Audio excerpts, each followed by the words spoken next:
नमस्कार, मी Vighnesh Malkar, third year interior designing. मी इथे कुडाळवरून येतो आणि इथे इंटेरियर डिझायनिंग शिकण्यासाठी आलो आहे. इथे मार्गदर्शन हे उत्तम प्रतीचे दिले जाते.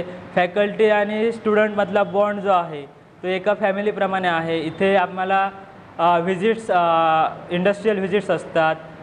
परत एक्सपिरियन्स, मुलांना एक्सपिरियन्स मिळण्यासाठी आरंभ म्हणून एक्झिबिशन घेतले जाते. त्या एक्झिबिशनमधून मुलांची स्किल्स डेव्हलपमेंट आणि एक्सपिरियन्स हा त्यांना मिळून जातो. मार्केट स्टडी होते. आणि मी या ठिकाणी लास्ट सेमिस्टरला आहे. लास्ट सेमिस्टरला आम्हाला कॅम्पस प्लेसमेंटचे इंटरव्ह्यूज होतात. त्यामध्ये आम्हाला प्रीमियम क्वालिटीच्या कंपनीजमध्ये इंटरव्ह्यूचा चान्स दिला जातो कॉलेजकडून. आणि तिथे आत्ताच माझं एका कंपनीमध्ये सिलेक्शन झालं आहे आणि 1 मेला माझी तिथे जॉईनिंग आहे. तरी कोणाला जर इंटरेस्ट असेल फॅशन आणि इंटेरियर त्यामध्ये त्यांचं करिअर करण्यासाठी, तर त्यांनी या ठिकाणी या कॉलेजमध्ये ॲडमिशन घ्यावे.